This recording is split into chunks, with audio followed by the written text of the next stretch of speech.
Welcome to the Up and After podcast. I'm Chris, one of your hosts, and I have here. Hello, it's me, Riley. I'm here y- to talk about Yeah. stuff. And on this very snowy day, we decided to actually kick off our official podcast. You know what I mean? But we do have content already. You can check that out on Riley's Is it still? on Hang his on, channel. I'm pulling up my weather app to see. Right now it says rain/snow. Yeah, Sorry, I heard that it's supposed to rain, then sleet, then snow again, like for it's just tomorrow, gonna like snow. freeze everything, isn't it? Overnight. Yes, Oh yeah, fuck me! I yeah. have to be somewhere tomorrow. Never mind. So yeah, we decided to kick up our podcast, and this will be our first official episode. And what way to start it off with one of the things that we both love, which is like Marvel movies and the MCU all together. And we kicked it off with Iron Man. So Yes, that's sir. what we'll be discussing today, and like kind of giving our retrospective review, if you will. Um, yeah. Did you want to start this one off, Riley?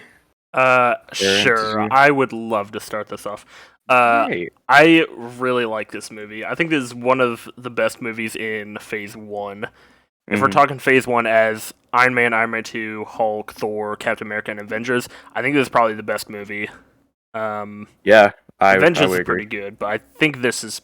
After the rewatch, I don't know, Okay. but we'll see. We'll see Okay. how we feel. So I would say that.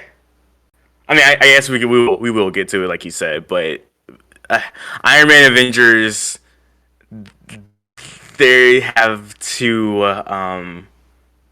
totally different levels of excitement for me.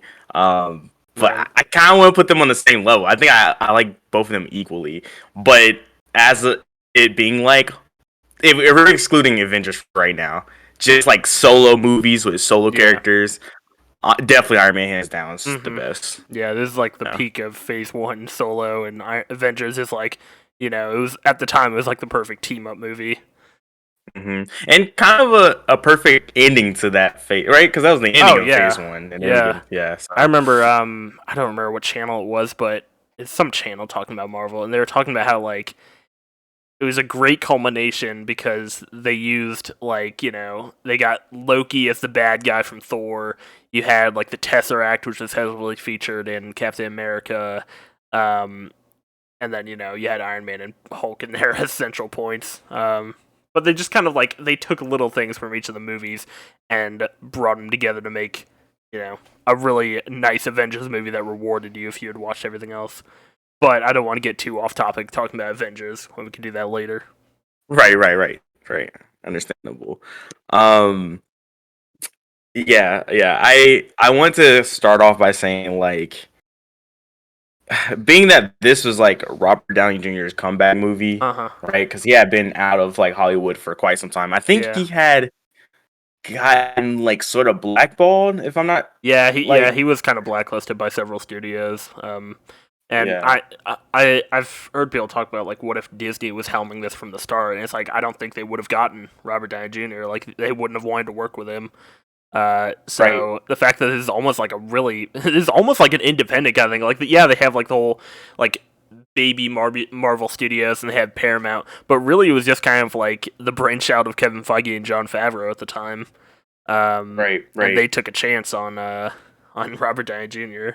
And thank God they did, And because holy I fuck, about to say, what a great chance they took because he's amazing. man, he just does so well in this movie. And I want to give a shout out to like all the actors in this movie did a Cast, really good yeah, job. the cast is great. The, exactly. The only character I was like, whatever, is the reporter, but she didn't do a terrible job. I was just like, okay, like, I think Yeah, she was like written to be sort of annoying, but like it is what it is. Um, yeah, I just wanted to like throw out the whole Robert Downey Jr. thing. And hold on, let me go ahead and yeah, open up it's my notes. well, yeah, I love how they start this movie with Back in Black, because it really is just like Robert Downey Jr. is back in movies, and he's just gonna knock it out of the Mm, park with his return home. yes.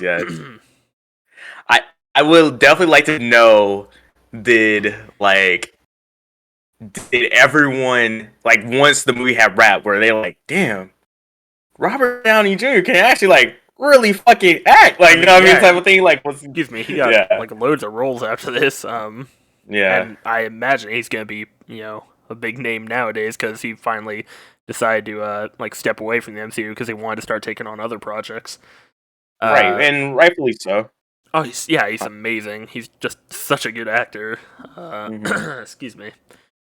Um, Um, Another thing I wanted to say about like taking a chance with Robert Downey Jr. is that this movie, it was really just taking a chance with the movie itself because it reminds me a lot of the story behind Lord of the Rings, where Lord of the Rings was like, Peter Jackson and the entire cast and crew, they put like everything they had into the movie, and if it failed, like everyone was just like out of the business forever because they just put uh-huh. so much into it, and it ended up succeeding beyond their wildest dreams. And it was very Right. similar with this, where Marvel was going to lose the licenses for like all the characters that you end up seeing in the first stages of the MCU. If this movie didn't do well, they would just like lose all those licenses and they would be out. So this movie Yeah. had to do well if this whole series was going to succeed.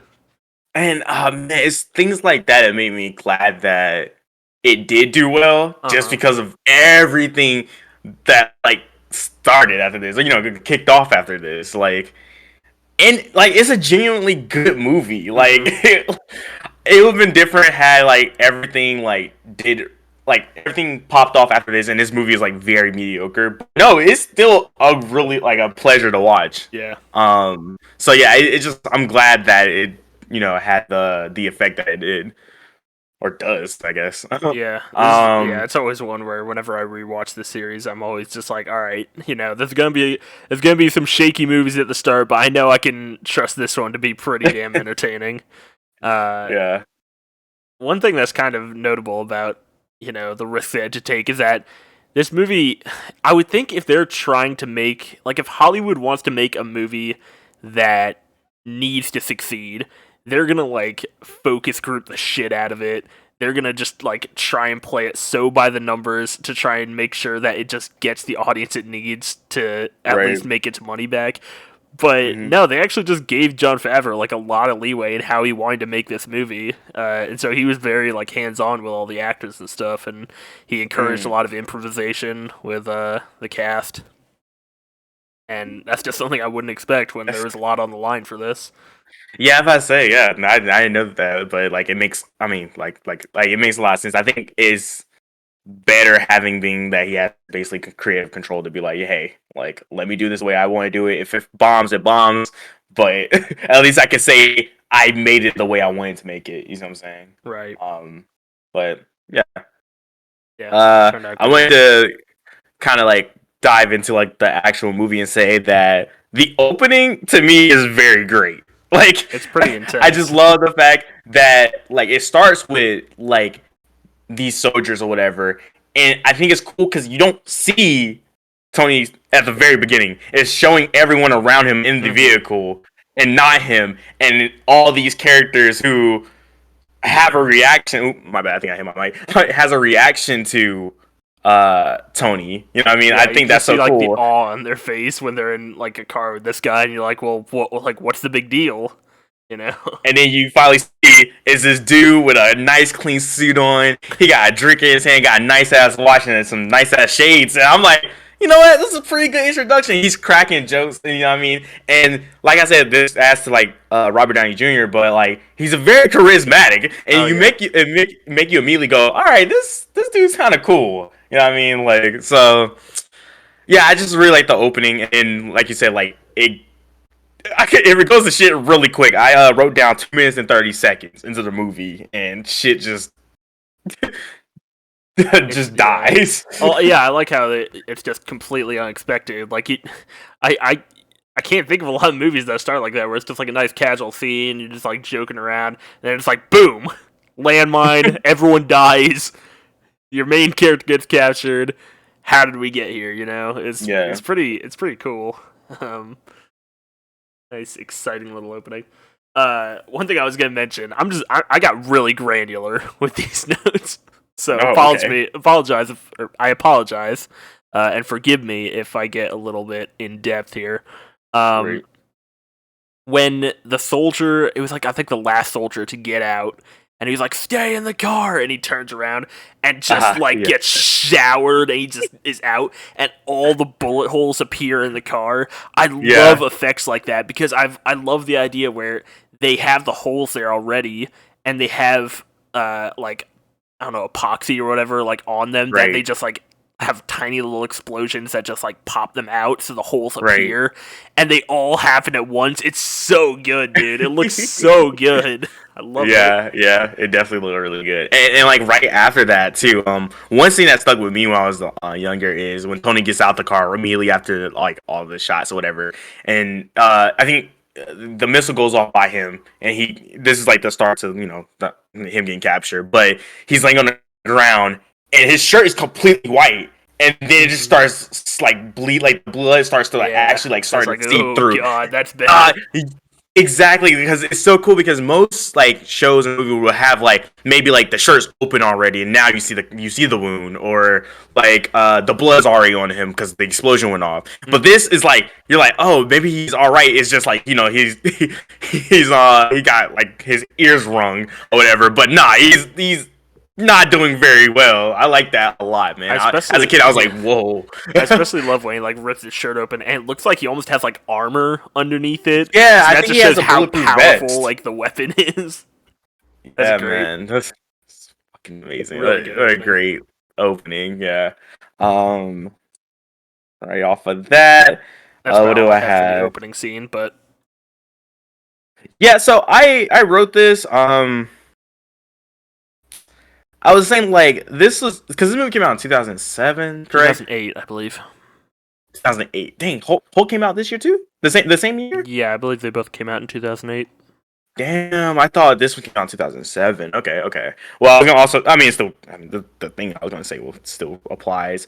But I wrote down like the height of Middle Eastern tension between like Right. America and obviously the Middle East. Mm-hmm. So I was just like, I thought it was kind of clever that they played into that with this movie. Yeah, I guess. Um, yeah, but that was all I wrote was the height of Middle Eastern tension. I was just like, it's just so weird to look back on that part like of it a little bit, but Yeah, yeah. I mean it's an Other than easy that, way to get a general audience to feel a sense of danger because like terrorism is hmm just this really kind of easy image to use as like a hmm symbol of fear and danger. especially I mean, the scene of them ripping off the bag off of Tony's head. Mm-hmm. What is it? That looks like a 1-for-1 shot of like what that one video that was going around, like terrorist groups doing that to that one guy. Yeah, I don't. Yeah, it looks like a 1-for-1 shot. I would not be surprised if that had some type of like like inspiration, I guess, for that scene. I wouldn't be surprised at all. Yeah, But it's interesting because Marvel comics have been going since like the 30s, So hmm anytime you get like the original origin story of characters, it's very of its time. And I yeah, like think, the whole fighting commies. yeah, fighting the commies, that was really big in the 60s. But I think when Iron Man came out originally, he was captured in like Vietnam. Um, and so I think they're just they updated it here obviously uh, because it's modern day. yeah, Uh, I mean that would make sense. yeah, so that's all I have for the opening. Okay. What did you have next on your All on right. your on So your let's notes? see. Next, we have like the introduction of Tony Stark, where they're talking about all his achievements and stuff. And I Yep. wrote down, it's really interesting that already in this first movie, they're setting up the idea of this universe has it's very much like ours, but it just has like much more advanced technology already, mainly due to Yes. people like Tony Stark. Because it's talking about how he like already developed his own AI, and he's working with like advanced robotics at a really young age. He has all this like hologram technology and shit. Um, Yeah. so that's something that we're very used to now in the MCU. But I can't really think of a lot of movies that were like that. I mean, like some of the X-Men stuff, they had some pretty advanced technology. That's true. And I guess the That's true. Fantastic Four had some stuff, but I mean, I think this movie took it to a much higher Much. level. Yeah, definitely. I think it also feels very real. Feel very grounded. Like It does, yeah. I wouldn't be surprised if somebody in their basement was like doing that. You know what I mean? Yeah. I mean, it gets to a point where But it's like Tony Stark literally is surrounding himself in this technology that he's creating. yeah. Pretty good. Um, Yeah, you want to say it, or you y- want to y- go for something else? yeah. So, a little bit after that scene of like did you have anything up for that actual like the whole like him getting the award or anything of that nature? I didn't write anything for that. It was just kind of I was gonna talk about my first note about Jeff Bridges, but if you have something else, you Okay, can go. no, go ahead, go talk about Mr. Bridges. All right. I really like Jeff Bridges in this movie. He's really Yeah, fun, and he's having a lot of fun, and he's just a great actor. right. However, his Okay. writing is just nonsense. Him as a villain makes no sense whatsoever. And I'm going to talk about that a lot more when the third act rolls around. Just you wait. Okay. Fair enough. There are so many plot holes in this movie. Right. But yeah, I love him. Every time he's on screen, even if it doesn't make sense, I still love him because he's so good. Yeah. I enjoyed him like a lot. Like watching him, like you said, he's like his big stupid grin. Because it's like he's grinning, but he's also like Tony, what are you doing? Type smile, and I just love that. Just amazing. Yep. Yeah. Off of that, we had the reporter come up, and she's just Christine she's Everhart. asking him. She's asking him, how do you feel about, like what's happening with your weapons, etc., etc. But she brings up something that I thought was cool because I've never caught it before. She says that, how do you feel about being called the Merchant of Death? Mm-hmm.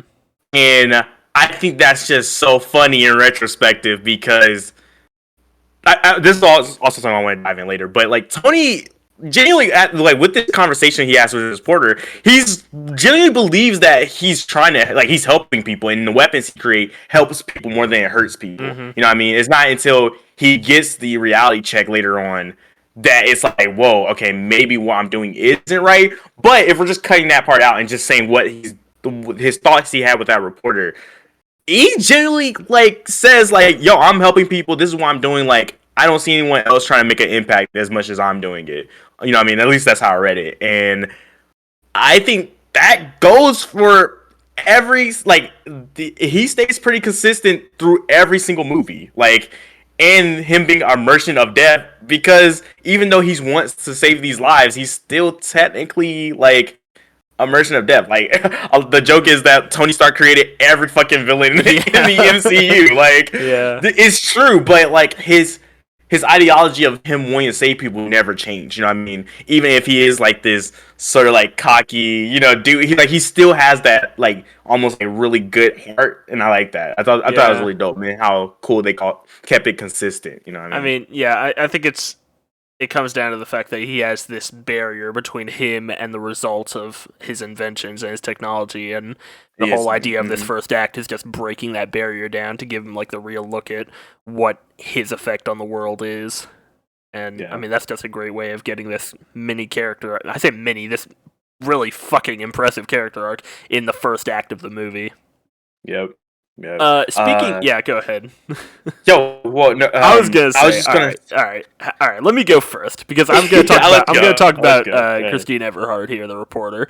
She was in Iron Man 1 and Iron Man 2. She was also in What If. Wait, what? Yeah, she was a reporter. I think in the Doctor Strange episode, she was like they got the actors back and she played that reporter on TV. Oh, I didn't even. And it's like, geez, that is a big gap right there. Anyway, what were you gonna say? Sorry, I did not know that. But damn, hold on. Sorry, I was trying to figure out what I was gonna say. Sorry about that. I was talking about. No, you're good. His character arc. Damn, it'll help me later. I'm not too worried about it right now. That's but okay. Yeah, That's okay. What did you have after like this scene? Like what? Was there anything else you want to talk about? I did write down the funny little tidbit of like mentioning like pop culture that is in some way paradoxical to the rest of the MCU. Like the most apparent one for me here was in Endgame. Tony calls Thor, he calls him like Lebowski, and I'm like, well, you were business partners with Jeff Bridges, so how does that work? Right. But it's just a funny little thing that happens even in the comics too, Yeah. But anyway, after that, I talked about Paul Bettany for the first time as Jarvis. Okay. What did you say? What did you say? I quoted him on a line he said from an interview, where he was talking about the work he did on Iron Man, as well as some several other movies, but specifically on Iron Man. He said, "I feel like a pirate. This is robbery. I walk in, I say some lines on a piece of paper for 2 hours, and then they give me a bag of money, and I leave and I go about my day." And I just find that quote so funny, especially because like he felt like he was making out like a bandit, and then they made him an actual character, and he had to spend hours of his morning getting makeup put on him to actually act in scenes. They hoodwinked him. They heard he was talking shit, so they decided to pull a prank on him and make him a multi-million-dollar actor star. Anyway, I thought that was really funny. I like Jarvis in all these movies where he's still like an AI. Yeah, same. It's a really nice, cozy voice to keep around. Yeah. It's almost like even like it's almost like an extension of Tony's character, where it's just like, you can't really. I think up until Age of Ultron, they really just feel like, he's just like an extension of him, and then in Age of Ultron, he almost gets like his own kind of character where he's talking with the other Avengers and stuff. Yeah. I was kind of upset initially when they had separated Jarvis from Tony. That was one thing I was battling with a lot. Like, I don't know if they should have did that. I like Jarvis and Tony like a lot. Now I don't really. I mean, like, I liked him, and I'm just glad he's his own character. Mm-hmm. But like, yeah, I definitely agree that they were like two peas in the pot. He fucking deserves it though. Paul Bettany bided his fucking time for 2 whole phases. Yeah, no, I definitely think he deserves it. Uh-huh. Yeah, he doesn't. Yeah, he deserves it. Pretty great. Pretty great. Here I wrote. I don't know what. I think I know what scene I was talking about, but like, I just wrote cute flirting, and I just like the cute flirting between Tony and Pepper. That's it. I like flirting. I like when it's written sort of well. It just seems like they play off each other pretty well. Yeah. At some point in my notes, I don't remember where it was, but I mentioned that I think they have good chemistry, but I think it's really carried by the dialogue. Yeah, agreed. Like their natural chemistry is like, it's fine, but I think the dialogue is what really hits home and what really gets you to care about their connection. Yeah, I think they did a pretty good job like writing their dialogue between each other. I just like how Tony has this like really quick way of speaking when he's talking to Pepper. Yeah, I love how many lines he says like kind of under his breath. It's pretty good. I think I would say that like their chemistry is better in future movies though. Yeah. Anyway, go on. I agree. Continue.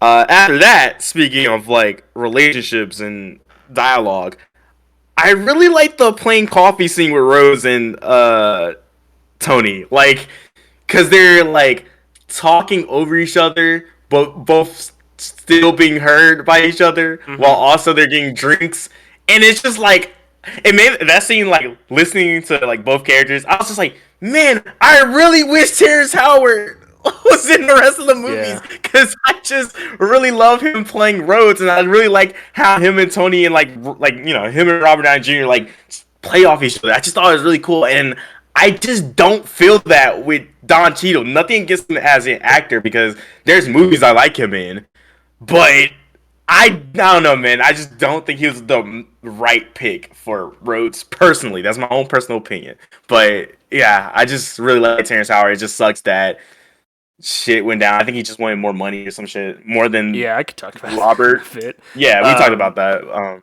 off pod. But yeah, just I wrote that I really like him in this movie, and I think his friendship is more palpable than it is with Don Cheadle. But I just can't imagine what Terrence Howard would be like as War Machine. That's the only thing. I think Don Cheadle is actually really good as War Machine, but I like the friendship between Tony and Rhodes when it's Terrence Howard more.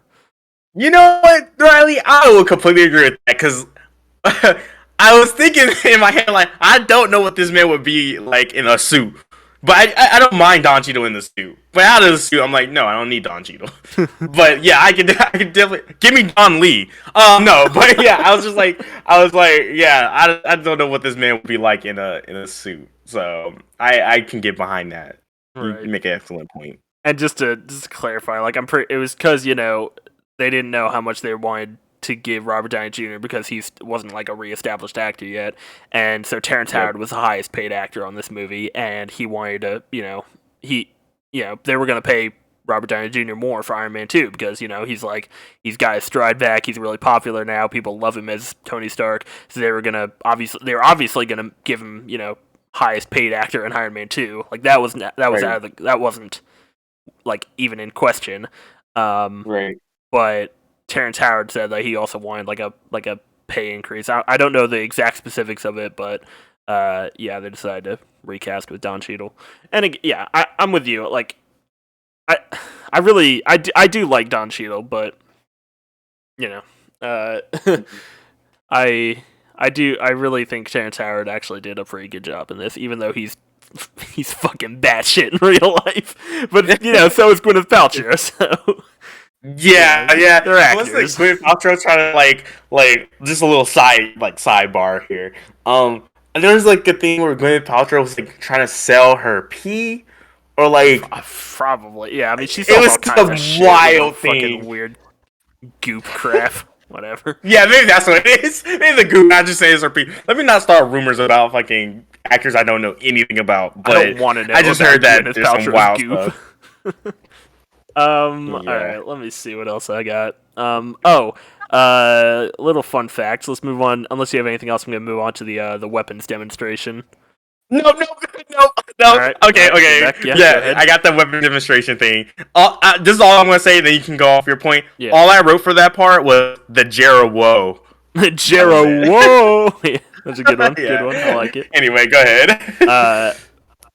I was gonna say I'm pretty sure this is true. I didn't fact check it, but I'm pretty sure his whole speech he gives before they fire it. I'm pretty sure they wrote that the day of filming, and they gave it to him, and he just rattled it off, and they got it. Yeah.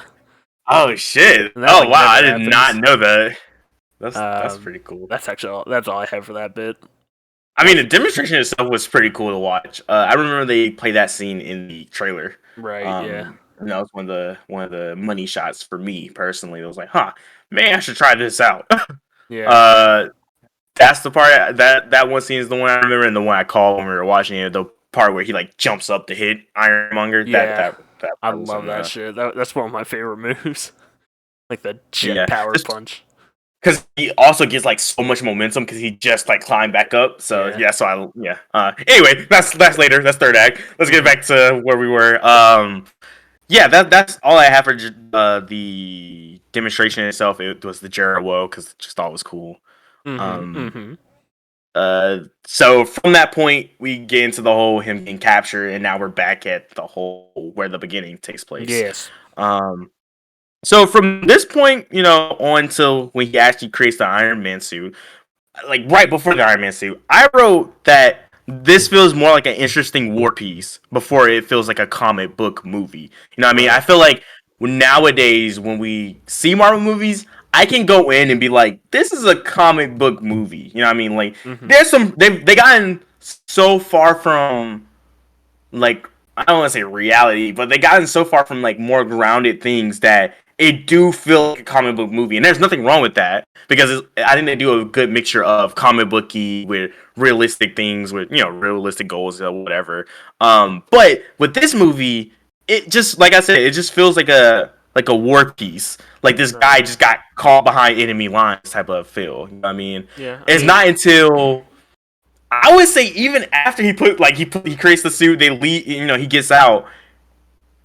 It's not until after that where it starts to feel more like a comic book movie. But even still, I just don't really feel it with this movie. You know what I mean? But yeah, that's all I wrote. I mean, yeah. I mean, to me, the whole first act, and specifically the whole cave plot, it just feels like a really, really tight, well scripted character study and character arc for Tony Stark.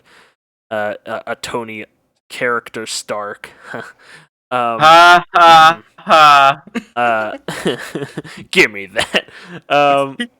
Yeah, it's just really well done, and it's surprising how they turn this guy from just like a cheeky douchebag to a very humanable person because I mean, realistically, what you have here is just a person trying to come to terms with their own impending death, both from the heart shrapnel in his chest, but also the fact that he knows he's going to be killed by terrorists. Right. And I think that's a very compelling thing. There are a lot of people who aren't going to be compelled by a fear of death, Yep, man. and that's only multiplied when you have fucking Yinsen there, who is just such a good actor and a really cool character and a great plot motivator. He's the whole 9 yards. He's so good. Yep. Yep. And I love their relationship. It's great. Yes. I wrote that. I was like, I just love. I wrote love Yinsen and Stark. Yeah, they play games together. They work well together. They got each other's backs. I love how they brought him back in Iron Man 3. Because he just has that one little line here. It's like, we met before at a tech conference in Bern, and then they get to show that at the start of Iron Man 3. And I really love this. Is the first time I kind of saw it here, where he says, when he's he learns his name, when Tony learns Jensen's name, and Tony's like, "It's nice to meet you," and Jensen's just kind of laughs. He's like, "It's nice to meet you too," because he met Tony before, but this is the first time they're actually properly meeting each other and learning about each other as humans. I thought that was so good, even if it wasn't really intentional, because Iron Man 3 obviously isn't a thing yet. Yeah. But so yeah, great. Yeah, I agree. Jason was really amazing to me, especially because I jokingly was like, Jason, you could just shoot them, right? But being that it ends with him being like, no, I'm finally going to go meet my family. It was just kind of almost like this was just for me to inspire you to go do more with your life. But for me, this is kind of the end of the road thing. You know what I mean? I don't know. I just thought it was really compelling for me. And every time I watch this movie, I really love this whole scene, that beginning scene. I just think all of it's just really great. Yep. Sorry, go ahead. I have a deleted scene to mention. I don't know if you've seen this. Do you know the big bearded terrorist, the one he pulls through the wall and hands over to the villagers in the middle of the movie? He has a deleted scene where I think Tony and Jensen are playing a board game, and he comes in, he's just yelling at them in Arabic or whatever he's speaking, and Tony doesn't know what he's saying, and then he goes through a basket that he brought in, and he pulls out some white and some dark laundry, and Tony's like, "Yeah, no, I got your laundry done. It's over there." And he goes to the washing machine in the corner. And it's and then after he gets his laundry out, he comes over to their game and he starts pointing out moves and stuff. And he Jensen's yes, he was actually the #1 champion at his local tournament or whatever. And they're starting to humanize this guy. And then the boss terrorist comes in and just shoots him and is like, "Get back to work." It's what the fuck is happening? But I guess they didn't want to really humanize the terrorists who were keeping them captive. But it's a really funny scene. Just go find that. Let's see. This is there's a couple of things I wrote down from the cinematographer lover's perspective. Okay.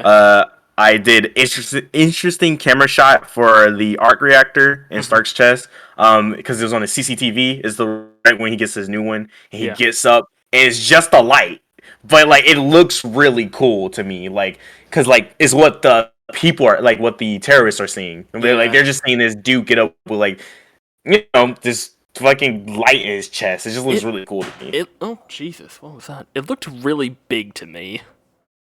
It looked a lot bigger than it's supposed to be. I'm not sure what that was about. See, I thought it was just because it's the light reflecting off the camera. The camera can't quite has capture a effect. Yeah, it's just how you would see the sun through a camera. The sun seems a lot brighter, you know what I mean, or wider. All right, let's see.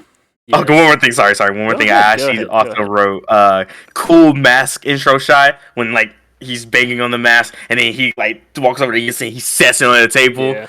And I love how sexy, they have the shot. hammer bangs like in tune with the music or in time with the music. It's so good. And you see Robert Downey Jr.'s huge ass biceps. He's just so angry. Speaking of cinematography, I know I didn't really write it down, but I noticed like the scene where they're threatening Yinsen. It's like you have to build a mission. It's like what are you working on? And they shoot like Yinsen's face through like the tongs. I thought that was kind of cool. It was just like a little thing that I didn't need to do, but they did. All right. We have the 10 rings here. Which is obviously, this is early Marvel, so there's a lot of stuff in these early movies that they set up that they could possibly grab onto later, but, it's stuff that they don't really care if they leave behind. And the 10 Rings is one of them, which is really funny because they use the Mandarin in Iron Man 3, and they still don't really want to go through with that all the way, and then they finally kind of do a Mandarin in Shang-Chi. Which is just so funny because like the Mandarin is supposed to be like Iron Man's like arch nemesis for a while in the comics. So I just found it so funny how they were like inching towards it and then they just skewed to the right. It's like, all right, no, let's give it to this guy. So, am I supposed to believe that like the terrorist group has still been going on since this movie, right? Like because Iron Man 3 is like well into the future. Like we fought aliens. So well, I don't like think it's the same group, right? I don't think that's the same group because that's just like fucking Guy Pearce's organization. And then he's just using behind. Well, he's using the motifs of the terror, like the 10 Rings, because I'm pretty sure the 10 Rings in this movie are actually like tangentially related to the Shang-Chi 10 Rings. It's just like it's a very wide-reaching group that has a lot of different, like it has like they have their fingers in a lot of different pies all over the world.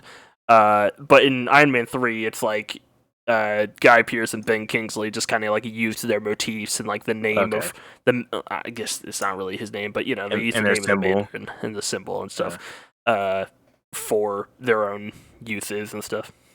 Okay. But I just wanted to mention how interesting it is how the whole 10 Rings history is played out in the MCU. Right. I also want to say the 10 Rings, they're kind of idiots. And why did they let Tony and Yinsen do all this shit while they were literally watching them through cameras? It's like they see him put a giant light in his chest and they see him working on like a robotic leg and stuff. It's like, you guys, you're supposed to be building a missile. What are you doing? Like, I don't know how the hell they didn't get caught. That's why that dude came in, though. After they saw the leg thing, he was like, all right, they're getting way beyond their... I just feel like they should have been caught way before that point. They were playing war games with the, second best world player or whatever. Yeah, indeed. All right. I wrote for this. Yes. This is for my notes. I wrote, "You think the suit was anything?" Because I was thinking, like, if I was one of those soldiers, right, and I had to go in, right, and you got this dark ass room, and like you're just looking around, you like see this metal suit. I low-key wouldn't think anybody was in it because it's like hollow. Like the light doesn't come on until the guy looks, right? Yeah. So I'm just like, that could be scary as fuck. Yeah, so scary. I was gonna say the first suit up, like the first suit scene is like a horror movie. Like it's really intimidating. And you don't. I want to know were they inspired by Terminator? Because that's what it kind of put me in I can see that realm of, especially like the POV. Because Tony doesn't say anything either. Yeah. Mm-hmm. That's a cool shot where the guy's running towards Tony in the suit and the camera's on the gun, and I've never noticed that. Like so it just looks like, it just looks really cool, and I was just like, wow, that's cool. I'll have to keep my eye out for that on the next watch. Let's see. I was gonna say I like how you can see the eyes behind his mask because it's like back in this movie they're actually using people in suits. Before I think in Iron Man 2 is when they were just like, all right, most of this is just gonna be CG, which is fine. Mm-hmm. That it probably works out better. It gives them more creative freedom with that. But yeah, I just thought it was kind of cool in a quaint sort of way. Like, wow, they were doing all this practically. They were building like multiple sets and all these different sizes of suits for different stunt people, and for different like scenes to film in. And it's like they put a lot of work into the prop department here. I do have. All right, I don't know if this is my first piece of criticism, but I do have a piece of criticism here. Oh boy! I think the effects and like the CG in this movie is, like holds up really well.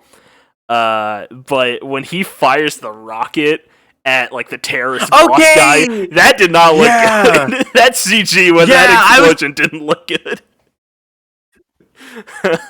Yeah, I was thinking to myself like, that does not look good. I was like, I'm gonna let it slide because I like this scene, but yeah, but it did not come out really well. Like fucking 15 years later. Yeah, I mean, I just wrote because I was thinking like, yeah, we're almost 15 years out of this movie, and I always remember this movie. Like, I can't think of a lot of effects in this movie that haven't aged very well, but that one, that one does. I don't even know if that looked good at the time. You know. Anyway, and then for the last bit of like the escape scene, my last little note before he, gets back to America is I just love the bit where he's like, "Don't throw your life away," and that's just like a perfect setup for his character all the way up through Endgame, where it's like he should have died either from the heart shrapnel or from the terrorists. He should be a dead man, but his life was saved by this one good person, and now he's just gonna make the most out of that life and try and do the best for the world that he can. And I think that's just such a fucking perfect thing for this, because it works so well for this movie. But if they're gonna make this a series, that just gets better and better each movie. Exactly. That's why I'm like going back and watch. Like, I'm glad we started this over because I haven't. Like I said, we talked about this off the pod, but I haven't gone back and watched these movies like in a long time. So going back and seeing that scene made me go, damn! Like everything that Tony has done and accomplished. And, vice versa, not accomplished and, fucked up.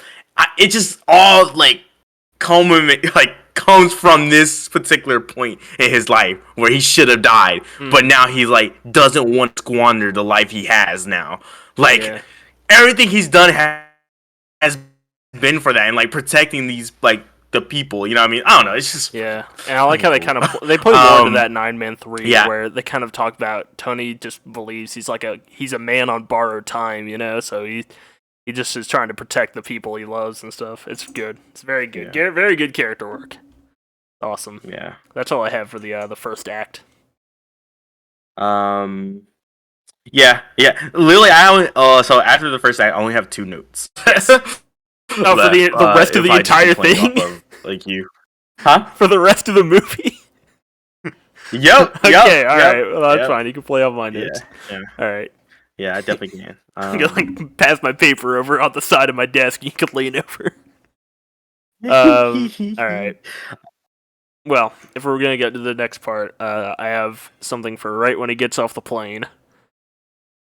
Alright, do you have anything else? Yeah.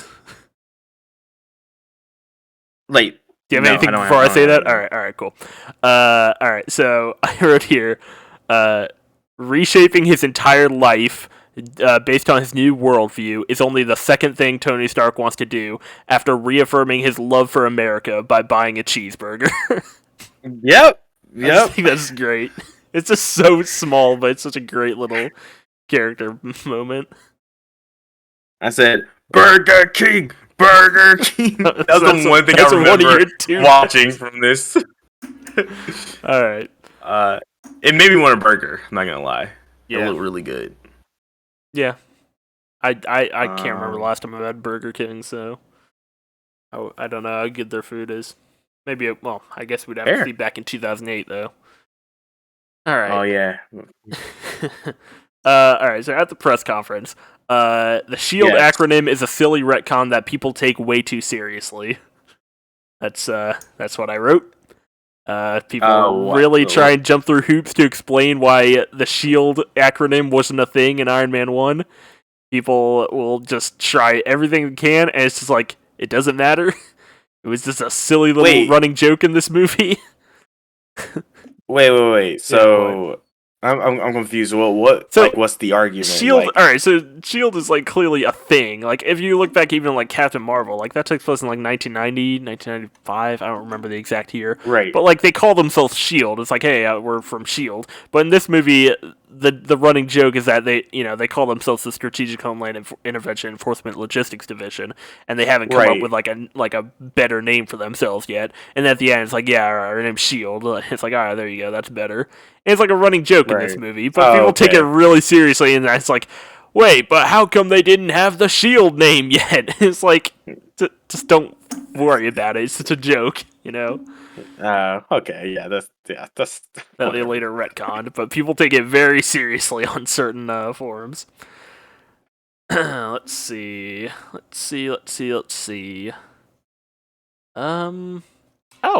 A little retroactive continuity. Speaking of retcons, I like how in Iron Man 2 they kind of. Let me preface this.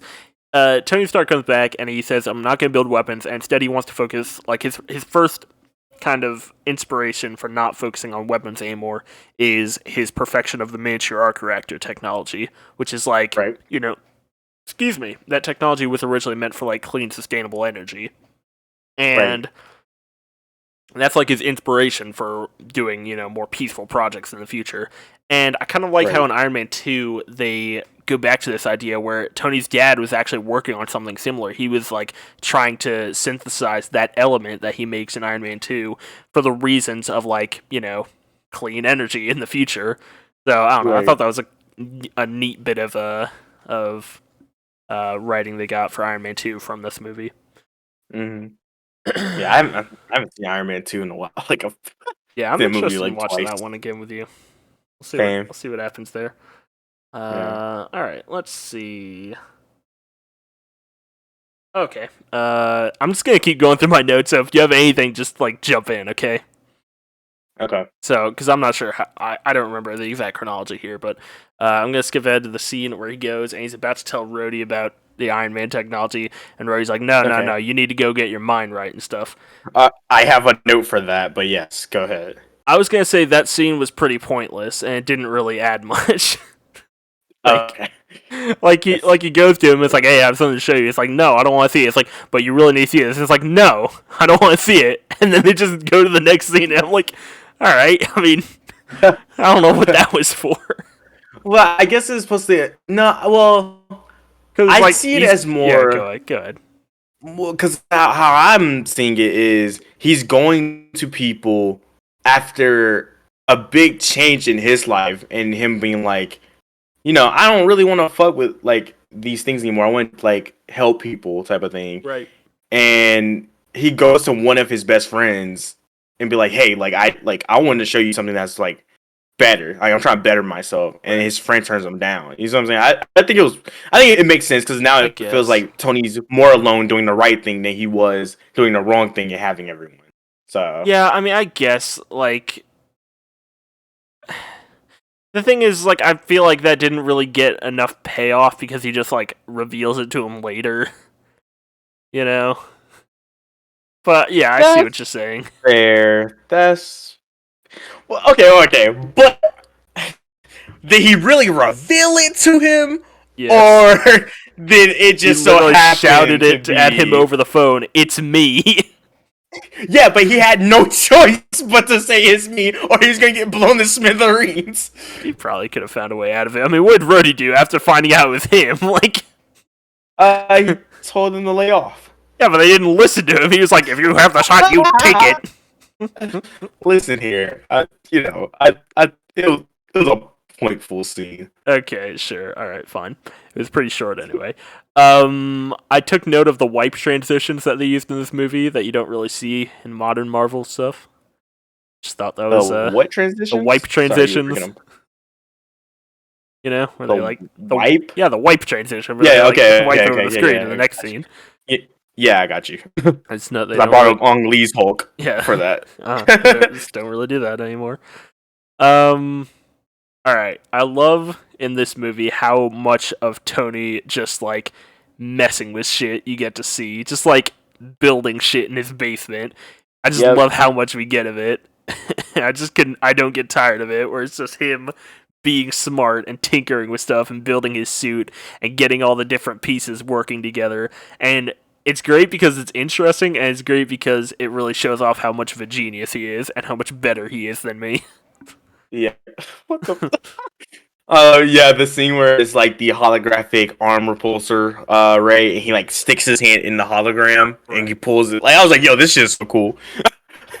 I didn't need this, but I kind of need this. That was really dope. And of course, like all the stuff with the him trying to get the flying down and like hovering and shit. Yeah, That dude, was always awesome to me. yeah.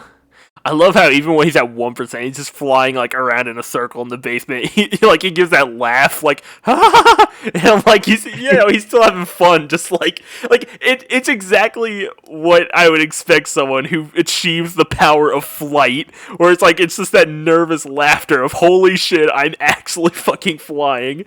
And then that brings us into the next scene, where the first big flight scene, which honestly that's probably my favorite scene in the entire movie, is the first time that he just flies around the city. Really? Yeah. And he just when he launches out of his house and he just goes like, whoa! I was like, yep, that's exactly what a person would do. That's funny because I know I didn't write this down, but I knew I was going to bring it up. That scene gives me the same feeling. Maybe yeah. Okay, I'll go with it. That scene gives me the same feeling as the "What's Up Danger" scene from Into the Spider-Verse. Right. Okay. Okay. That like the hero about to do great things feeling. Yeah, I think I like Into the Spider-Verse more, but I think this was the very first version of that for me. Right. Was that scene? I'm like, oh man, this is cool, and he got the silver suit, like it looked cool. So that definitely fills me with joy watching that. I would say it's my favorite scene. Oh man, I just wait, yeah, it's cool. I just seeing that scene. Is just it feels so well realized.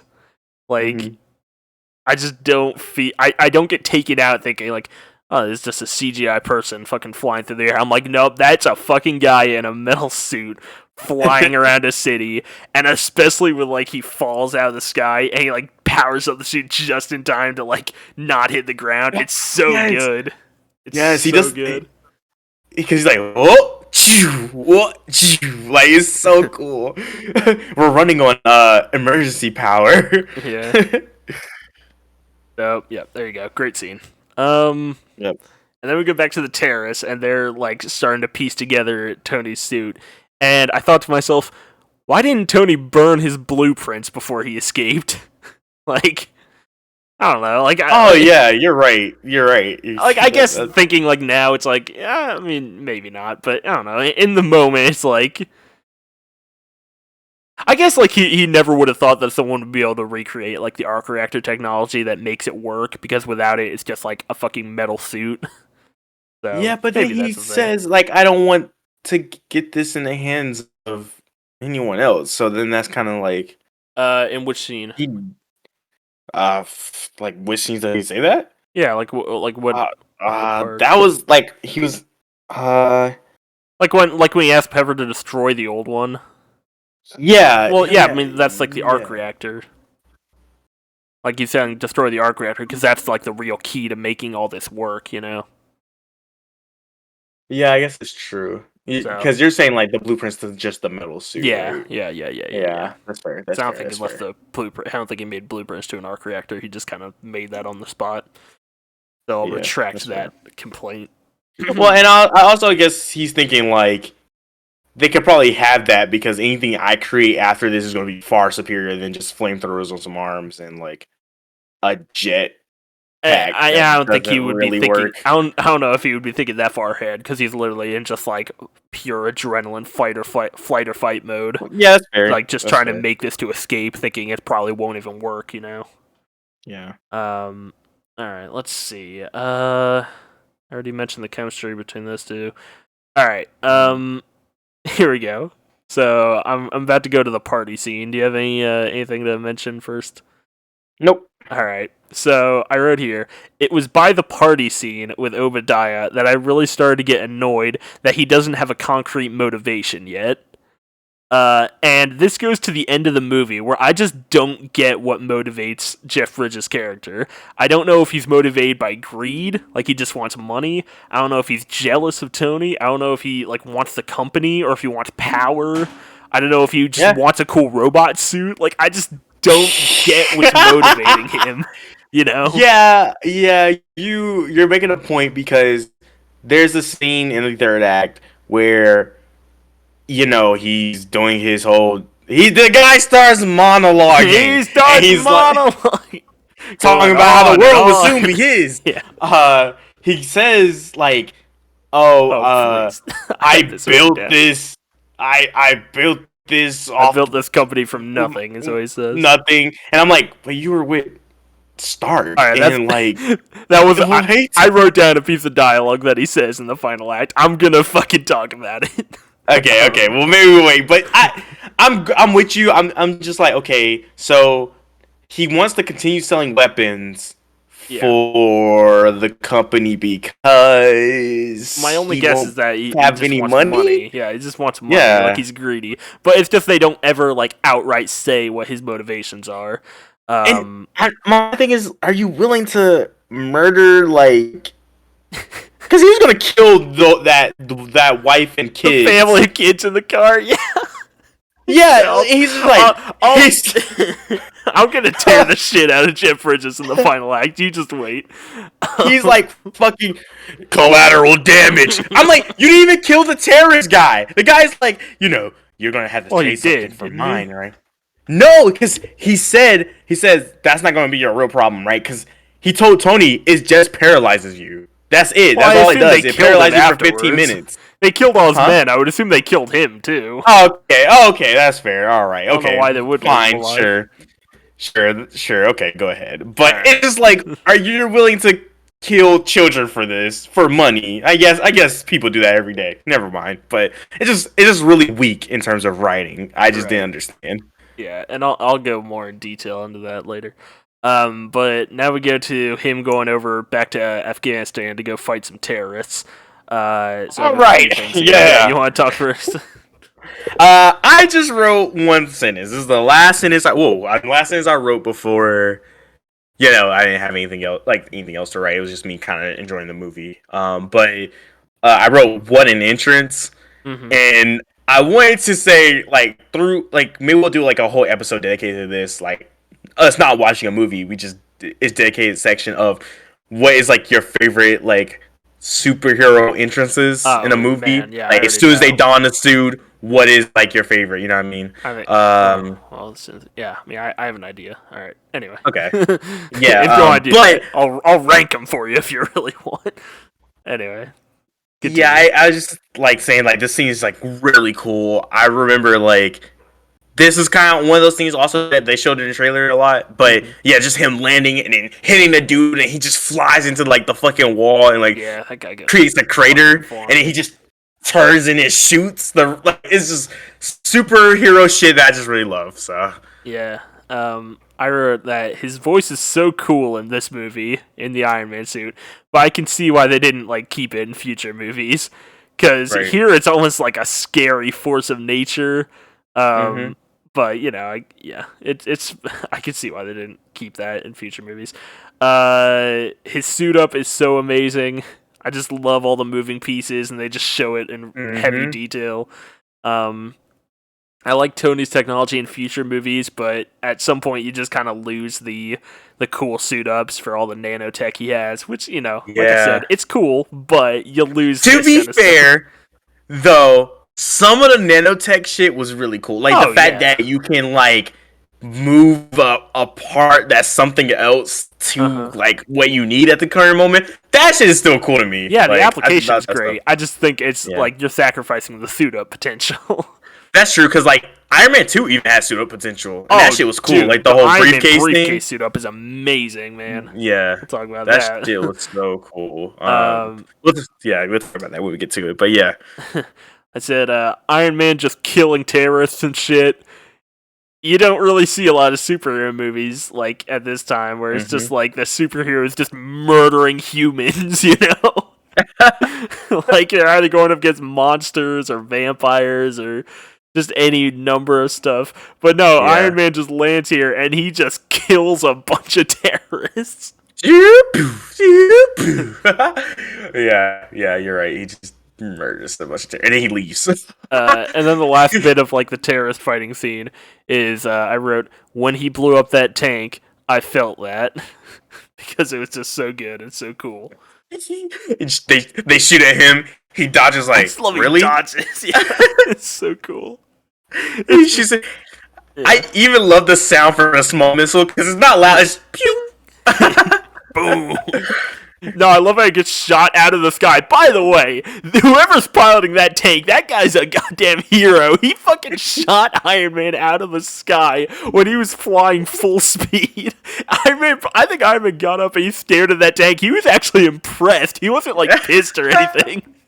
And then they shot at him again, and that's when he was like, alright, you're fucked. Yeah. Anyway. Wild. Good scene, man. This is my favorite scene in the whole like movie. Is like all of this until he just like until like he saves the guy and whatever. Right. Like all that up to that point was really great. Well, speaking of which, I'm gonna go into the jet scene then. My first thing is that the Air Force like controller or whatever, the guy who's on the radio, his first thing was he said, "Get me Colonel Roach from weapons development," and I was just like, why? Like, why? Why do you need to get him? Like, what is he? Yeah. What would he have to do here? I was thinking that too. I was like, what does he have to? How would he help you guys? Yeah, so that kind of confused me, but whatever. And then I actually didn't write anything else for the jet scene just because I'm like, it's really cool and it's just more Iron Man doing Iron Man stuff and he saves a dude and it's cool. Yeah, it's very reminiscent of Ang Lee's Hulk for me. Oh yeah. But instead of him helping, right? Hulk just like rips, like he tries to rip the guy out of the like fucking plane, right? But the guy's taking him into space and then he falls off, right? It's like it reminds me like the same. It gives me like the same feeling and the same vibe.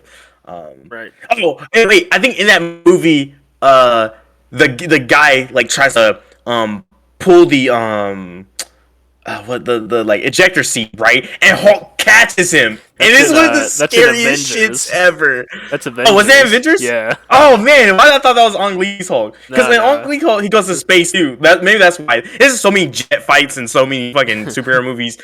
Especially with Hulk, apparently. I love the one. Never mind. In Avengers, that shit is scary. Yeah, I love the scene in Avengers where it's like from the pilots, you see like a pilot face shot, and behind him you just see the Hulk like tearing away at his jet, just trying to get at him. It's like, holy fuck. Yeah, for some reason I thought that was Ang Lee. Yeah, no, that's Avengers. Yeah, that shit is just so wild. That's what this scene reminds me of. It's right. Just, like jet fighting against a hero, a quote unquote hero. Yeah. Alright, I think that's it for the jet scene. Where was I? First flight, no. Past that. Roach from weapons development, why? Alright, so the thing I wrote here is the back half of the movie after the Raptor jet scene is where I kind of start to check out. And okay. I think the Act 3 is definitely the weakest of this movie.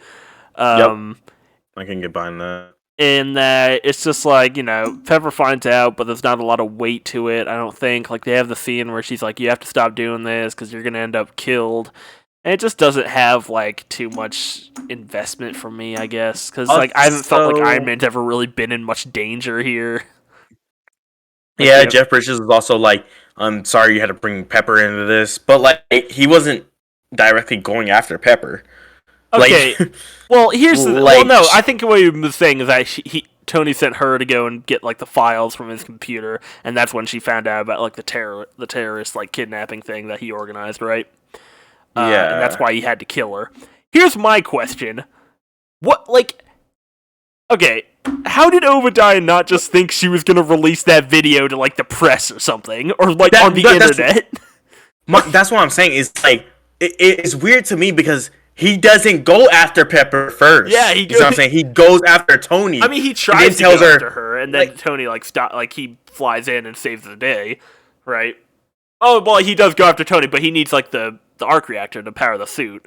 But he could probably just kill Pepper anyway, like without the suit, I guess. Yeah, I'm just confused because it's like Yeah, but she could have released that information during this time of you going to go get Stark. Exactly. So it's like, that's what you're I'm saying. already fucked. Yeah, how does he not, like, think he's fucked? How does he think he's just gonna get away with this? Because he goes... First of all, I don't know how he gets into Tony's house. Doesn't that shit have, like, security and shit? And then I mean... Yeah. Oh, yeah. Well, no, because Tony probably would have changed it, because he already knew Obadiah was fucking him. Yeah, as soon as... Well, I mean, Tony's never been good about house security, I guess. Never mind. Yeah, okay. Yeah, I mean, fucking Fury get... Oh, okay. I mean, he's worse for Shield. Alright, so... so Obadiah finds out that Pepper knows that he organized the terrorist hit. He goes to Tony's house to take the arc reactor, goes and finishes his suit, and then he just waits there in the dark for Pepper to show up with 5 fucking agents. Why wouldn't he think she would just like go to the police or the army or something? Wait. I want to talk about the scene where he's hiding in the dark, because practically that doesn't make any sense. How do you not... Okay, for like the SHIELD agents and Pepper... How do you not hear this big-ass machine, like, moving through chains? Because he's hiding behind chains in this scene. So, like, the chains had to make noise. And also, why are you hiding with a big-ass... Why are you running? The essence. Why are you running? That's what he should have said when he was chasing her down the hall. Why are you running?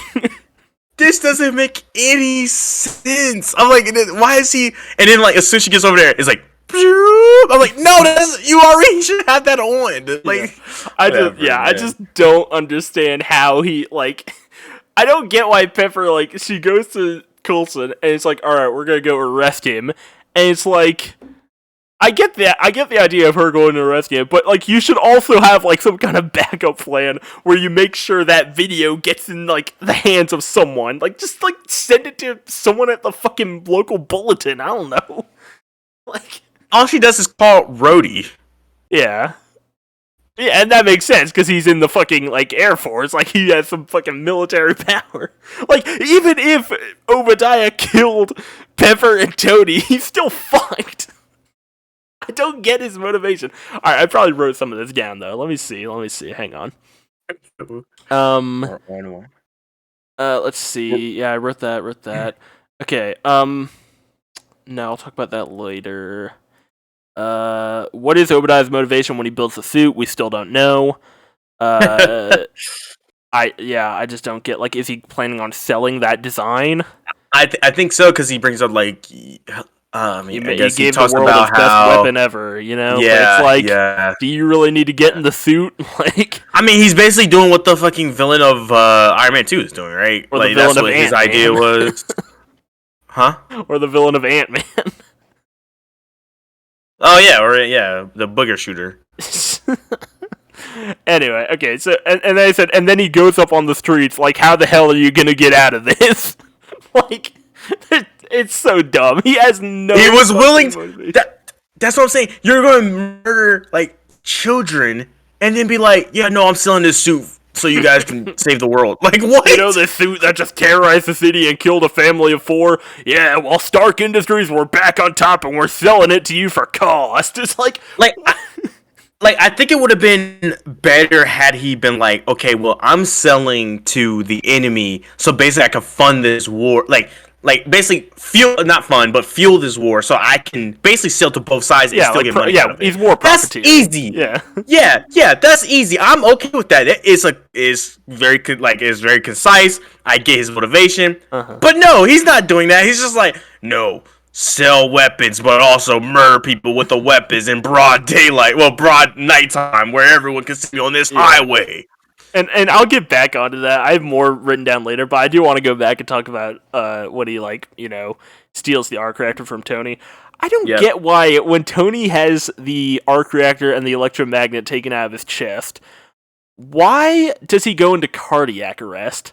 Because the science that I think they're trying to put down is that Jensen put an electromagnet in his chest, and that electromagnet is powered by the arc reactor, which is itself, like, self-sustaining, I guess. And so that electromagnet is stopping the shrapnel from the missile from entering into his heart and killing him. Right. So if the magnet is depowered, I guess, because he took the arc reactor out, Right. Why does that put him in cardiac arrest? So I'm thinking for that it's because like when the shrapnel. Now I don't know a lot about like health, so I could be completely fucking wrong. But I'm thinking like when the R reactor is in there, the electromagnetism isn't working, so the shrapnel is slowly moving towards the heart, which makes it, I guess, beat faster, sending him into like arrest, right? Because like cardiac arrest is like your heart is like overbeating, right, and then you basically beat out. So I'm thinking, I'm pretty sure cardiac arrest stopped beating, but I thought it beat so hard it basically like tires itself out, so then it stops beating because it beats so fast. So that's I just assumed that the shrapnel's moving closer, which I guess is like tearing through tissue. I don't know, but I just assumed that it kind of makes sense to me, but also I don't know enough about health to give my opinion. Yeah, so I was just gonna say, if it's having an effect on you, then surely that means the shrapnel is in your heart. And if you power up the magnet, wouldn't it just like tear its way out of your heart at that point? I don't know. It's not supposed to make sense. It's a comic book logic. But anyway, let me go back to I did write like the final fight has some cool stuff. Like I like the rocket jump punch. I like the motorcycle punch where it just grabs the motorcycle, and I like it still has like the wheel spinning, and you could hear the engine revving. And he's just like bam, he just slams him into the bus or whatever. Yeah. But now that I'm done complimenting the final fight, here's a line from Jeff Bridges during that fight. He said, "Nothing is gonna stand in my way," and I'm just like, stand in your way of what? What is your motivation? Like, that line, I don't get what his plan is. So, yeah. Just imagine that scene, the theater is quiet, and when Jeffers say that, you just stand up and go, stand in front of what? What's your motivation? I also have, how did he survive the fall after he got iced up? Did he have flaps and shit? Does he actually have some kind of advanced power-up thing that's handled by his own version of Jarvis? None of this is explained. Nope. He just like shows up. Also, he just so happens to land on the same building as fucking Tony. He just has a nice try. It's like, all right, back to the fight. Let's go, boys. I also go ahead. I was just gonna say on the fight itself, though there's some cool stuff there, it's just kind of lackluster, I think.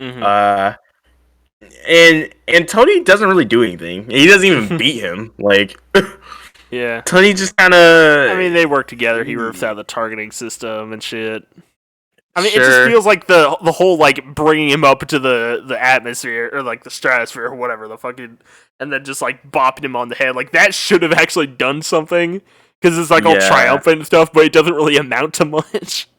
Yeah, I think I've been. No, never mind. Maybe not that trope. I was gonna say the trope of, okay, maybe he survived. Like obviously he failed, but like the suit is fucked, so he gets out, and then Tony's suit is also fucked, so then they just fist fight with Jeff Bridges. Yeah, on top of the roof. I'm okay with that. Tony but like that's the thing. Anyway, it's just like. It's really weird because they have the whole setup of his first flight scene where he figures out like the icing thing, and then they bring that back for the fucking final fight, but it doesn't do anything. Like, it's weird. Yeah, you're right. And then another question I have: where was Coulson in the final fight? Like, he went into the place where the Ironmonger suit was, and then, like, we don't see what happened to him. He just shows up afterwards. As soon as shit went down, he left. He ducked away, pretending to be unconscious. So they blow up the door, and then he just leaves. What do you mean he just leaves? Why wouldn't he go in with them? That's all I'm saying. I'm on your side, but I'm just saying he leaves immediately. You don't see him ever again after that, in that fight. Yeah, so I think that's all I have for the final fight. Before we get into like the final scene with the press conferences stuff, do you have anything else? Let me see. Bridges got Pepper Road. Next time, baby. Yeah, next time, baby. Yeah, there's. I don't think there's anything else. All I think right. that's kind of it. Other than, like I said, Yes. Tony doesn't really do anything other than pull out the. Oh! I want to bring this up because I thought it was cool. Mm-hmm. It's just the fact that I think it's funny that he rips out his targeting system. Jeff Bridges opens things. And he's just shooting. He's like, sit still. He's just shooting everywhere. I'm like, this guy sucks. He's trying Because to Tony gets his eyeball it. shit ripped out in Civil War. He's like, I'll just eyeball it. He just immediately shoots the way he needs to shoot. Yeah. Like, Jeff Bridges just spray and pray. I don't know. It's just because it's a big suit. Yeah, he's just spray and pray. Like. Yeah. It's Whatever. Anyway, that was it. I only have one thing for the press conference that I wrote down, and then like a couple other things I guess I could talk about. The one thing I actually wrote down was Christine Everhart was rude as fuck. She just interrupted Tony right as he was starting to talk. I was just like, that seemed like that was really rude. He was just like, all right, I'm just going to stick to the cards. After the event of last night, excuse me, Mr. Stark, do you really think we're going to believe? It's like, miss, he's speaking. You can ask your question later. It was very rude. Yeah, well, no one. She's got that journalistic instinct. Okay, so a couple of things that I said I was gonna write down like after we were done here. But first, I mean the ending is like really iconic, and it's just it's already been really talked about how it is like kind of a big game changer for superhero movies, where it's just like the end of the movie he just reveals his secret identity. Yeah. You haven't really seen that before. Like I guess the Fantastic Four, they weren't really ever hiding their identities, but it's just kind of wow, the juxtaposition of this ending versus No Way Home, right? Is just Spider-Man is Peter Parker. What the? Yeah, that's amazing. It's funny. Anyway, go ahead. But some stuff I wrote down that I was like, all right, I'll write that down after we were done. So you saw in the credits they had like the Iron Man animated theme. That was actually adapted into Rhodey's ringtone for when Tony was calling, like the beep beep beep beep beep beep beep beep. That was okay. That's based on the animated theme song, and I also sorry. Rhodey had him as the Starkster. The Starkster, yeah. And then I also remembered I saw in the credits that Tom Morello did guitar work. Who's he's lead guitarist of Rage Against the Machine, and he actually did like a lot of like the not the licensed songs, but just like the score. He did the electric guitar work for this movie for the score. Okay, that's dope. I thought that was kind of cool, and I'm pretty sure he actually plays one of the terrorists in the what in the cave bits. And then finally we have the post-credit scene. Nick Fury shows up. It's like, oh yeah, you're the only superhero. Yada yada. It's like, I'm going to talk about the Avengers Initiative, and like this is really cool nowadays. Like that's so fucking hype nowadays. But like people back then, like this wasn't taken seriously at all because every superhero movie had something like this, or it's like they're teasing some kind of sequel. And it's like fuck, like that's not gonna pay off. Who the fuck cares, But this is this is obviously very cool nowadays when you have the context of 15 years of movie history now that we have. Yeah, and it's one of those things where like this was like a curse but a blessing also. Oh yeah, I mean this cursed a lot of fucking like studios that wanted to do their own stuff, like even outside of fucking superhero movies. like dark, like the dark universe. That's the biggest example. It's to the point where now you're like, do I leave? Like in any movie, you're like, do I leave when the credits roll? Yeah, for post credits, but also just like movies that are trying to start universes. Like we're just cursed now with movies that instead of just trying to tell their own story, they just have to try and like get their own universe started. Not monopolize it, but yeah, I see what you mean. Yeah, capitalize on the on the trend. Yeah, that capitalize. They have going. And it's like it's so like, bad. It's weird because I wouldn't be opposed to getting into another universe. They're just not interesting. They're not cool. They don't do it well. Like I think Man of Steel came the closest, even though I don't really like that movie that much. I think that movie did a really good job of staying self-contained. Like the most you had was like you had the Wayne Tech satellite in the air that got destroyed during the fight, and like I don't even remember like if there was a post-credit scene there. I don't even think there was, but I could be wrong. But they kept it very self-contained. But of course, then you have Batman v Superman 2 Electric Boogaloo with literally setting up the entire fucking next 20 movies, and it was a mess. It was a goddamn mess. It sucked, I don't care. What about something like Split, right? Where at the end it's not a post-credit scene. It's just the issue was on the news, and then you see that character from another movie. It's I think that's cool. I thought that was great. Because I was setting them up as it was basically setting them up as like a soft franchise. And then of course the third movie was god awful, and I hated it, and it made me feel very betrayed for feeling excited about it. But Glass, right? Yeah. But I think it wasn't exactly a universe, but it was basically like, hey, this is actually a trilogy, and you didn't know about it. And I thought that was kind of cool. That was a good Shyamalan twist. Good on you, buddy. I wish you would have paid it off well. Anyway. So it's really cool in looking back at this with hindsight and getting really excited. Like, well, now we have a lot of cool shit coming up. And I don't think it's really until like Iron Man 2 where you really get to feel like, holy shit, they're bringing this shit together. Like, we're getting Thor next. They're like teasing at Captain America with like the prototype shield and shit. We have Nick Fury back, and he's like talking about the Avengers as like an active part of the plot. Sure, you can feel like it's intrusive on the plot of the movie where they're actually falling into that pit trap of like focusing too much on setting up future stuff. But we can talk about that when we get to Iron Man 2. But that is all the written notes I have for Iron Man 1. Yeah, I don't have anything else. Like, overall, I do think it's a solid movie, even if the third act is a little bit of a mess. I still enjoy my watch. Like I said, I think it has enough there to hold me, keep me full on the superhero food. During the time I saw this movie in theaters, I saw this and Hulk in theaters, and as a kid I enjoyed it, and now I still enjoy it. And I'm glad I can enjoy it going back and like watching it. I'm glad I can still enjoy it because one of my things is being afraid of going back and watching these movies and not feeling like they're as good as I maybe remember them. So. Right. Yeah. But I guess on the opposite side of that, there's probably some movies that maybe I thought initially was bad, and maybe I'll come out being like, you know what?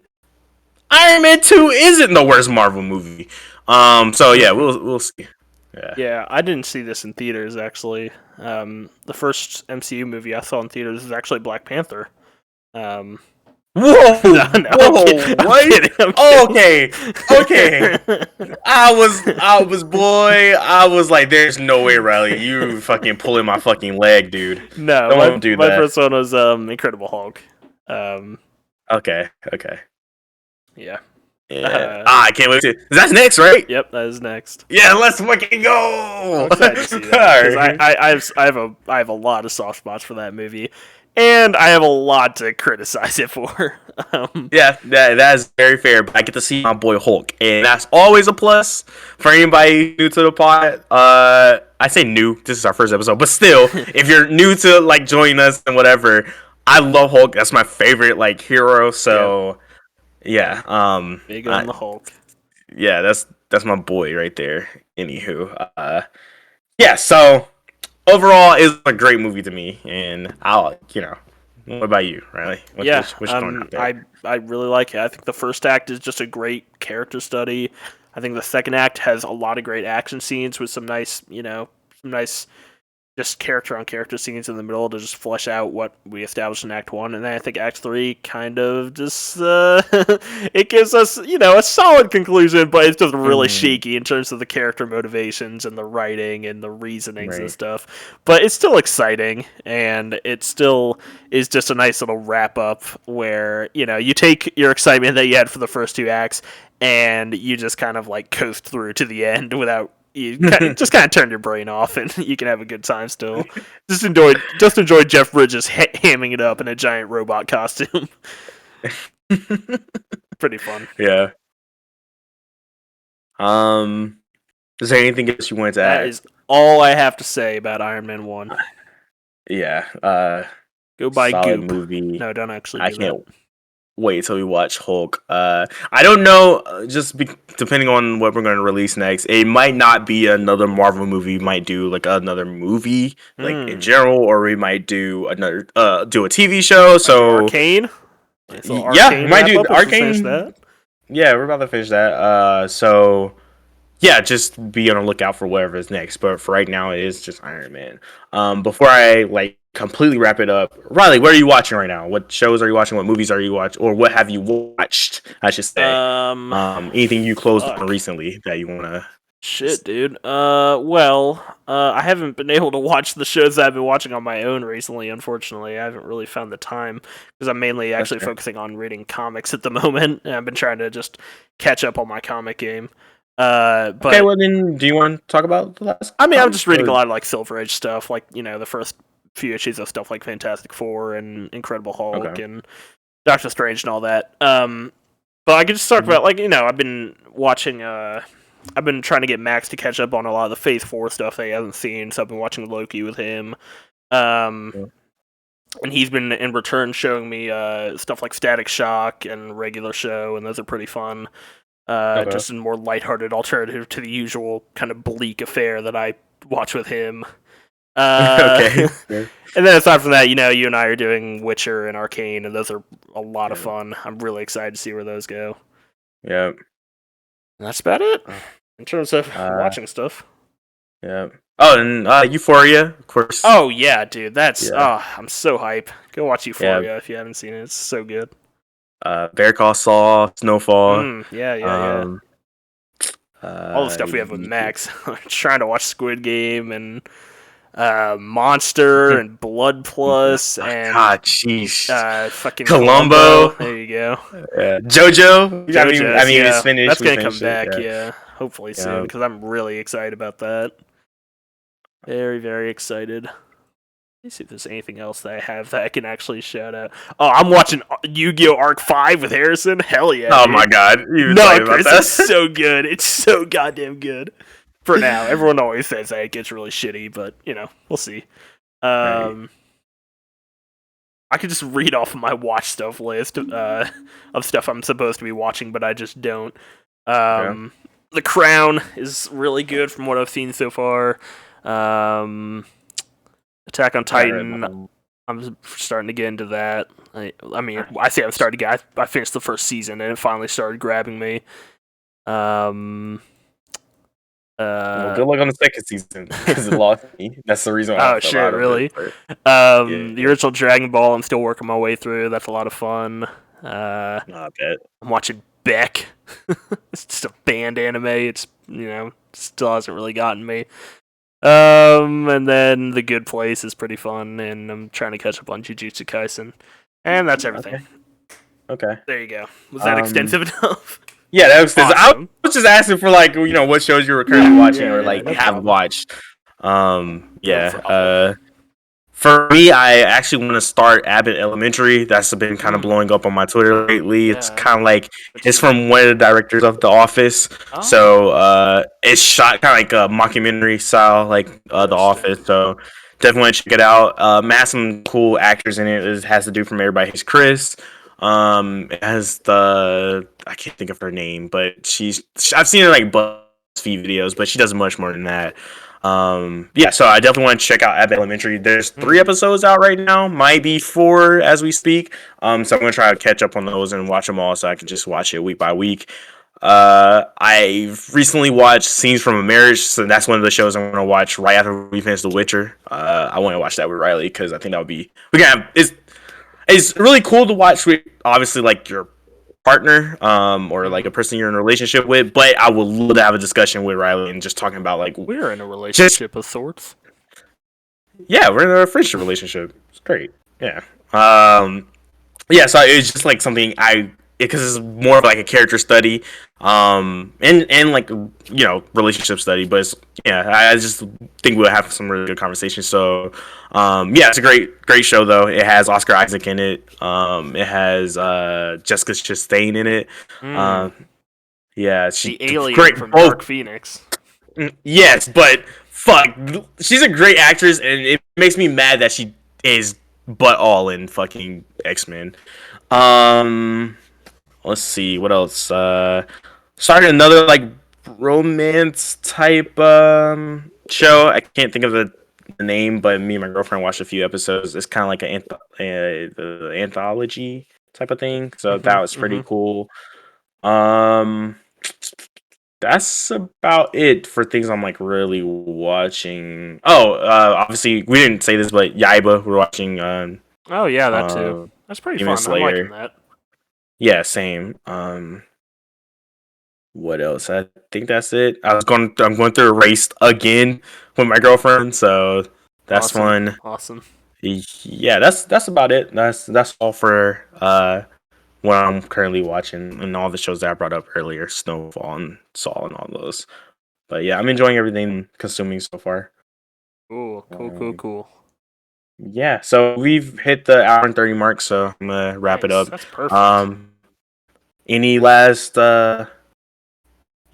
words, Riley? Any last words, Tony? No, I am perfectly content. All right. Well, this is the Up and After podcast. You can catch us on Spotify, Google Play, And on YouTube. all the other streaming. Yeah, on YouTube. Check out Riley's channel. Riley, do you want to drop? It's youtube.com/Jokerman3219. Yes, and you should be able to catch much more of our conversations, not just this one particularly. We have other conversations. We also play games, so we played like Call of Duty Zombies, so you can check that out also on that page. Riley and our other friend Max also get into some lots of zany adventures. Yeah, on other games. Totally bad at video games, and we're very unapologetic about it. And we also have our first reactions when we first watch shows, mainly Marvel stuff, but other stuff occasionally. We'll probably do. Nowadays we'll probably just do like a full fucking podcast I could put up here, but yeah, if it isn't here, then you might find it there. Yeah, but overall, you can find us everywhere. That's where we are. Riley, do you want to shout out any of your other social medias or anything? I don't got no social medias. All right. Well, you can find me on Instagram at RoseColoredBoy. Rose.ColoredBoy with 2 Y's. It's from my favorite Paramore song. And you can find me on everything else at Modern Day Age. Modern Day Age, all one word. And we're good. We're out. Bye, guys. Bye-bye.